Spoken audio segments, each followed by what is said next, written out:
கேரளாவில் ஒரு சீரியஸான கேஸ் போயிட்டுருக்கு. Brain eating amoeba. What? Brain eating அமீபாவா? அப்படி ஒரு அமீபா இருக்கான்னு கேட்டால் ஆமாங்க. அமீபாலேயே பிரைன் ஈட்டிங் அமீபா அப்படின்னு ஒரு அமீபா இருக்குங்க. இந்த அமீபா நார்மல் வாட்டரில் இல்லை, ஒரு stagnant water or contaminated water, அப்படின்னா ஒரு தேக்கப்பட்ட தண்ணிக்குள்ளே இந்த அமீபா இருக்குன்னு சொல்கிறாங்க.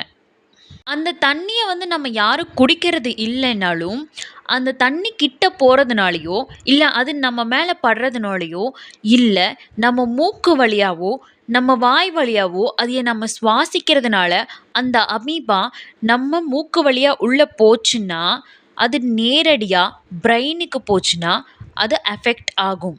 அப்படின்னா அந்த பிரைன் ஈட்டிங் அமீபா பேர்லேயே இருக்குல்ல, அந்த அமீபா பிரைனை ஈட் பண்ண ஆரம்பிக்கும், அதாவது சாப்பிட ஆரம்பிக்கும். இதனால் நம்ம உயிருக்கே ஆபத்தாய் போய் முடியும்னு சொல்கிறாங்க. இப்போ அது நம்ம உள்ளே போயிடுச்சுன்னா அது அஃபெக்ட் ஆகிறதுனால என்னென்ன சிம்டம்ஸ்னு ஒரு சில ஸ்டெப்ஸ் சொல்லியிருக்காங்க. அதில் ஃபஸ்ட்டு ஹெடேக், தலைவலி, fever, loss of consciousness, vomiting, இந்த மாதிரி நடக்கும். இப்படி வர்றப்போ ஒரு டெஸ்ட் எடுப்பாங்க, பிரைமரி அமீபிக் எனிமோஎன்சிபோலிட்டி டெஸ்ட். இந்த டெஸ்ட் எடுக்கிறப்போ அவங்க அஃபெக்ட் ஆயிருக்காங்களா இல்லையான்னு கண்டுபிடிச்சிடலாம். கேரளாவில் 91 கேசஸ் இதுவரைக்கும் இந்த வருஷத்தில் ரிஜிஸ்டர் ஆகிருக்கு. இதில் பெரும்பாலும் கோழிக்கோட் அண்ட் மலப்புரம் டிஸ்ட்ரிக்டில் தான் ரிஜிஸ்டர் ஆகிருக்கு. இப்படியே போனால் இன்னும் கொஞ்ச நாளில் எல்லா இடத்துலையும் பரவிடும்னு சொல்லியிருக்காங்க.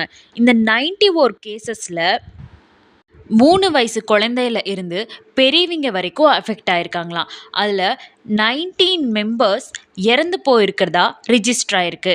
கேரள மக்கள் கேரளா ஹெல்த் மினிஸ்டர் ஆன வீணா ஜார்ஜ் இவங்க கிட்ட தான் இதுக்கு ஆக்ஷன் எடுக்கணும்னு கேட்டுட்ருக்காங்க. ஆனால் இப்போ வர்ற சர்வேல இந்த brain eating amoeba stagnant water மட்டும் இல்லாமல், அதாவது தேக்கப்பட்ட தண்ணியில் மட்டும் இல்லாமல் நார்மல் தண்ணிலையும் கிடைக்குதுன்னு சொல்லப்படுது. இது கேரளாவில் இருக்கிற அந்த 2 டிஸ்ட்ரிக்ட் மட்டும் இல்லை, வெளியவும் பரவ சான்சஸ் இருக்குன்னு சொல்கிறாங்க. ஸோ கேரளாவில் மட்டும் இல்லாமல் இது தமிழ்நாடு, கர்நாடகான்னு வெளியவும் பரவ வாய்ப்பு இருக்குது. ஸோ முடிஞ்ச அளவுக்கு கேர்ஃபுல்லாக இருங்க. வாட்டரை எப்பவுமே கொதிக்க வச்சு குடிக்க சொல்கிறாங்க. ஸோ நான் சொன்னதில் கொஞ்சமாவது இன்ஃபர்மேட்டிவாக இருக்குதுன்னா ஒரு லைக் அண்ட் சப்ஸ்கிரைப் பண்ணுங்கள். தேங்க்யூ.